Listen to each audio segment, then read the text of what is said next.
Hello watchers. आज की कहानी एक ऐसे आदमी की है जो अपने परिवार से बहुत प्यार करता है, मगर जंगल में ऐसी जगह फंस जाता है जहां पर रहता है आदमखोर भेड़िया, जो कि इसके परिवार पे हमला कर देता है। और आगे क्या होता है जानेंगे आज की इस कहानी में। तो कहानी की शुरुआत होती है दोस्तों, और हमें बताया जाता है कि 1995 में एक हाइकर मध्य ओरेगन के जंगलों में खो गया था, जो कि बहुत दिनों तक नहीं मिला।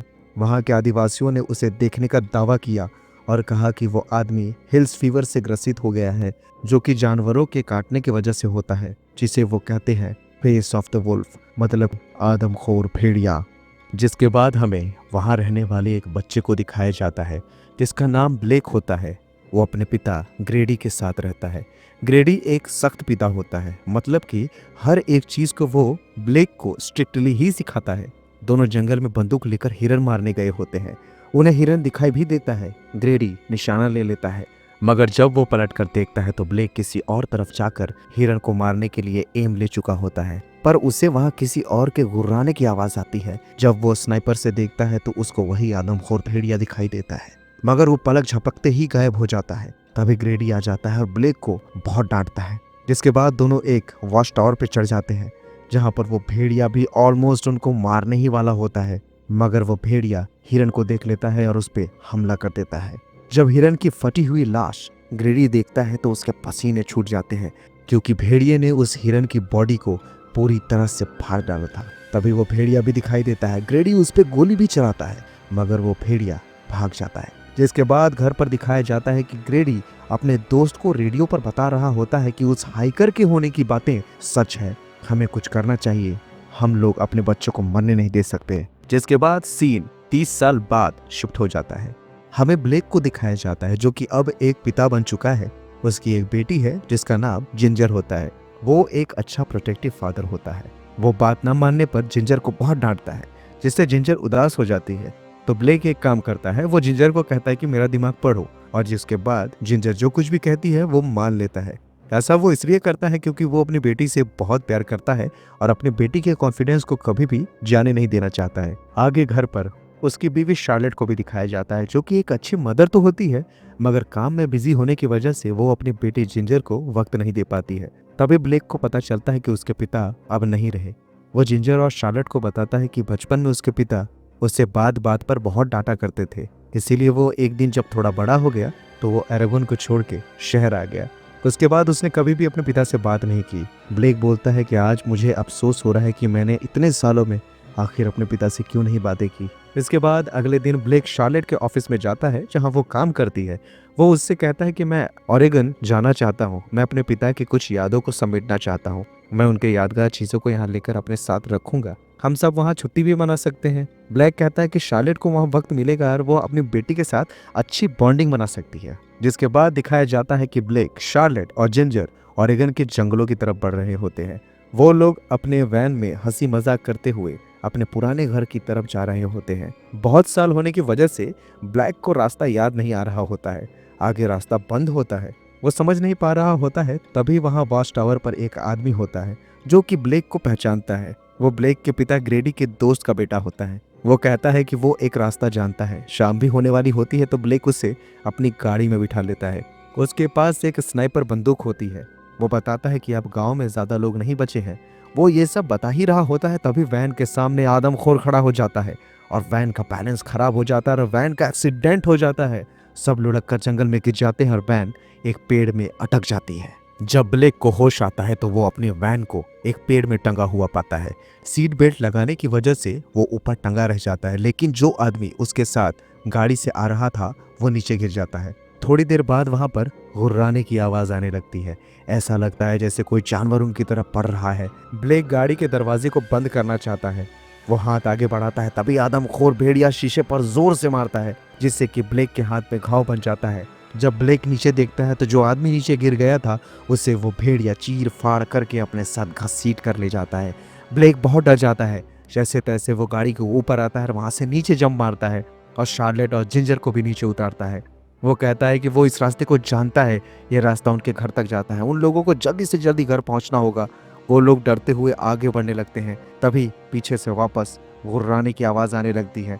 वो आदमखोर भी इनके पीछे आ रहा होता है। वो लोग दौड़ने लगते हैं, पीछे से भेड़िया भी दौड़ता हुआ उन तक पहुंचने ही वाला होता है, मगर वो लोग घर पहुंच जाते हैं और दरवाजा बंद कर देते हैं। ब्लैक दरवाजे पर ही खड़ा रहता है, मगर वो जानवर बहुत जोर जोर से दरवाजे को धक्का मार रहा होता है, जिससे जिंजर और शार्लेट बहुत डर जाते हैं। थोड़ी देर बाद वो जानवर चला जाता है। सबकी हालत बहुत खराब हो जाती है, किसी को भी कुछ नहीं समझ आ रहा होता है। ब्लेक बेसमेंट में जाता है और जनरेटर को ऑन करता है, जिससे कि घर में रोशनी हो जाती है। जिसके बाद टॉर्च लेकर ब्लेक सब तरफ देखता है, कहीं वो जानवर फिर से तो नहीं आ रहा। जिंजर को डरा हुआ देखकर ब्लेक उससे हिम्मत देता है, कहता है कि मैं तुम्हारी रक्षा करूंगा, तुम्हारी रक्षा करना मेरी जिम्मेदारी है बेटी।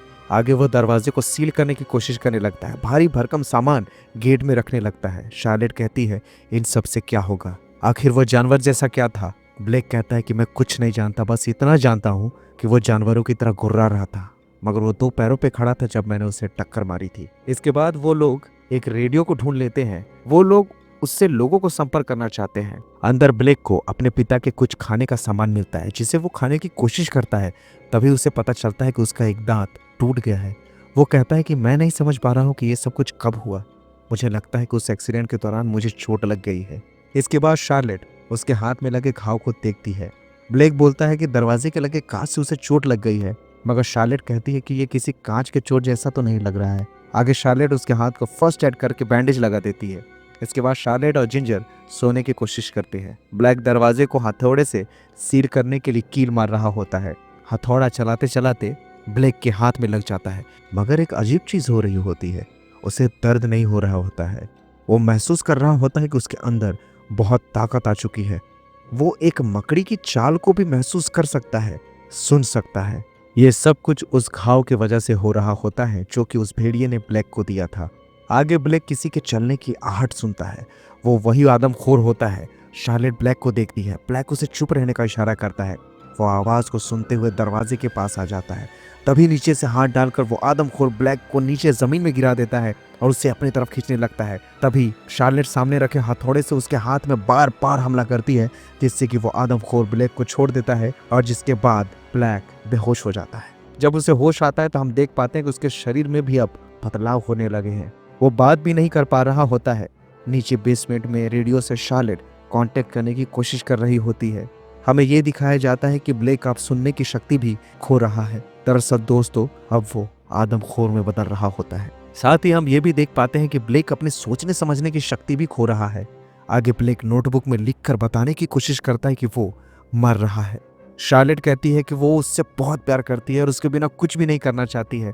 साथ ही हमें यह भी दिखाया जाता है कि ब्लेक का विजन भी अब खराब हो रहा है। वो लोगों को पहचान नहीं पा रहा है। शार्लेट देखती है कि ब्लेक के हाथों से खून आ रहा होता है, इसीलिए वो उसके घाव को खोलती है। उसका हाथ पूरी तरह से सड़ चुका होता है। ब्लेक बहुत जोर से खुजली करने लगता है। वो अपने हाथ को अपने मुंह में ले लेता है और उसे काटने लगता है। यह सब कुछ देखकर शार्लेट बहुत परेशान हो जाती है। वो अंदर जाती है, एक चाकू उठाती है और यहाँ से निकलने का फैसला करती है। बाहर ब्लैक के पिता की एक पुरानी गाड़ी खड़ी होती है, जिसमें शार्लेट ब्लैक और जिंजर को बिठा देती है और खुद गाड़ी के बैटरी को चार्ज करने की कोशिश करती है ताकि गाड़ी चालू हो जाए।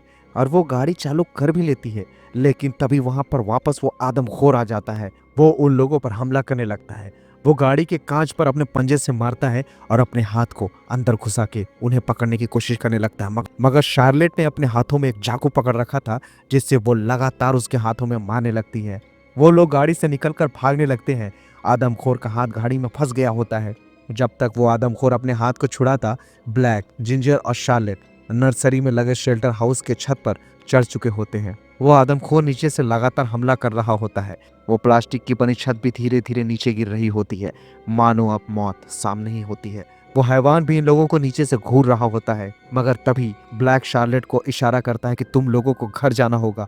वो नीचे कूद जाता है और जंगल की तरफ भागने लगता है। वो आदमखोर भी उनके पीछे भागने लगता है। तभी जिंजर और शार्लेट नर्सरी से भागकर घर में चले जाते हैं। बाहर से खूब लड़ने की आवाजें आती है, मगर थोड़ी देर बाद सब कुछ शांत हो जाता है। शार्लेट दरवाजे पर देखती है कि ब्लैक खड़ा होता है। ब्लैक अब और भी ज्यादा इन्फेक्टेड हो चुका होता है। उसका चेहरा पूरी तरह से भेड़िए में बदल रहा होता है। उसके सर के सारे बाल झड़ चुके होते हैं। उसके नाखून और भी बड़े हो जाते हैं। वो खून की उल्टी करने लगता है। उसकी उल्टी में दिखाई देती है कि उसने उस हैवान के उंगलियों को खा लिया था। वो गुर्राते हुए शार्लेट की तरफ बढ़ता है, लेकिन शार्लेट अपना धैर्य नहीं खोती है क्योंकि उसे अपने प्यार पे विश्वास होता है। तभी ब्लेक शार्लेट पे हमला नहीं करता है और दरवाजे पे खड़ा हो जाता है, मगर तभी वो आदमखोर वापस आ जाता है और झपट्टा मारकर ब्लैक को नीचे गिरा देता है। वो ब्लैक के ऊपर चढ़ जाता है और लगातार उसके ऊपर हमला कर रहा होता है। इससे ब्लेक बेहोश हो जाता है, मगर शार्लेट हिम्मत नहीं हारती है।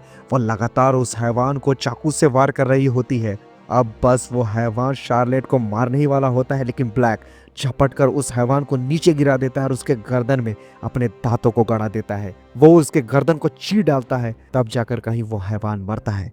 तभी ब्लैक देखता है कि उस आदमखोर के हाथ में भी वही टैटू बना हुआ होता है जो उसके पिता के हाथ में था। मतलब कि ये कोई और नहीं बल्कि उसके पिता ही थे, जिनको वो मरा हुआ समझ रहा था। उन्होंने ही ब्लैक को इन्फेक्टेड किया था। ब्लैक बहुत दुखी हो जाता है और घर से बाहर निकल जाता है।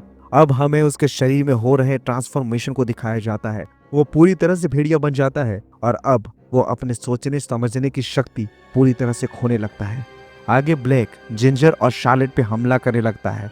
शार्लेट चाकू उठा लेती है और वो चाकू से उसके हाथों में वार करती है। वो वहां से निकलकर भागकर गोदाम में छिप जाती है। वो गोदाम का दरवाजा बंद कर लेती है, मगर किसी और जगह से जमीन खोदकर ब्लैक अंदर आ जाता है। हमें दिखाया जाता है कि अंधेरे में जिंजर और शार्लेट उसे देख नहीं सकते हैं, मगर वो उन्हें साफ साफ देख सकता है। अब वो बस उन लोगों को मारने ही वाला होता है, मगर उसका एक पैर एनिमल ट्रैप में फंस जाता है, जिससे शार्लेट और जिंजर को वहां से भागने का मौका मिल जाता है। वो लोग भाग के निकल जाना चाहते हैं, जिसके बाद दिखाया जाता है कि ब्लैक लिटरली अपने पैरों को अपने मुंह से काटकर अलग कर देता है और वैसे ही उनका पीछा करने लगता है। वो लोग भागते भागते उस वैन के पास आ जाते हैं जिससे वो लोग आए थे। वहां पर उन्हें उस आदमी की बंदूक मिलती है जिसको उन्होंने लिफ्ट दिया था और जिसे आदमखोर ने मार दिया था। टॉर्च से जब वो लोग पीछे देखते हैं तो ब्लैक भी वहां तक पहुंच चुका होता है। उसके पास भले ही एक टांग ना हो, लेकिन फिर भी वो इन लोगों तक बहुत ही तेजी से आ रहा होता है। शार्लेट और जिंजर वॉच टावर पे चढ़ जाते हैं। दोस्तों, ये वही वॉच टावर था जो हमें फिल्म की शुरुआत में दिखाया गया था, जिसमें ब्लैक और उसके पिता ने चढ़कर पहली बार उस हैवान से सामना किया था। अब ब्लैक धीरे धीरे ऊपर चढ़ रहा होता है। उसके गुर्राने की आवाज आ रही होती है। शार्लेट बंदूक ताने होती है, मगर एक अजीब चीज होती है। जब वो पूरी तरह से ऊपर आ जाता है तो वो उन लोगों पे हमला नहीं करता, बल्कि सिर्फ देखता रहता है। तभी जिंजर कहती है कि मम्मी, पापा बोल रहे हैं कि आप उन्हें मार दो, आप ये सब कुछ यहीं पे खत्म कर दो। दोस्तों, हमें फिल्म की शुरुआत में दिखाया गया था कि कभी भी जिंजर परेशान होती थी तो ब्लैक उससे कहता था कि मेरा दिमाग पढ़ो, और सच में आखिरी वक्त में जिंजर ने उसका दिमाग पढ़ा। मगर शार्लेट ब्लैक से बहुत प्यार करती थी, इसीलिए गोली नहीं चला पाती। तभी ब्लैक एक झूठा हमला करता है और डर से शार्लेट गोली चला देती है। गोली लगते ही ब्लैक नीचे गिर जाता है और नीचे आकर दम तोड़ देता है। और कुछ इस तरह हैवान की कहानी खत्म होती है दोस्तों। तो दोस्तों, इस फिल्म के कुछ डाउट्स को क्लियर करते हैं। ऐसा हुआ होगा कि शुरुआत में जो हैवान था उसको ब्लैक के पिता ग्रेडी ने मार दिया होगा और वो खुद इन्फेक्टेड हो गए होंगे। उनके लापता होने पर उन्हें डेड डिक्लेयर कर दिया गया होगा और आगे की कहानी तो आप जानते ही हैं। इस कहानी के माध्यम से हमें बताया गया है कि चाहे कुछ भी हो जाए, इंसान अपना होश हवास सब कुछ खो दे, मगर फिर भी प्यार सबसे ऊपर ही होता है दोस्तों। इसीलिए तो हैवान बनने के बाद भी दोस्तों ब्लैक ने मौत को पहले चुना, अपने परिवार की जान बचाई। तो उम्मीद करता हूं दोस्तों कि ये कहानी आपको बहुत पसंद आई होगी, और अगर आई है तो चैनल को सब्सक्राइब करो यार, बेल आइकन को दबाओ ताकि आगे आने वाले वीडियोस के नोटिफिकेशन आपको मिल सके। तो मिलेंगे दोस्तों ऐसे ही किसी और जबरदस्त वीडियो में। तब तक के लिए thank you very much for watching. Keep watching, watch on point.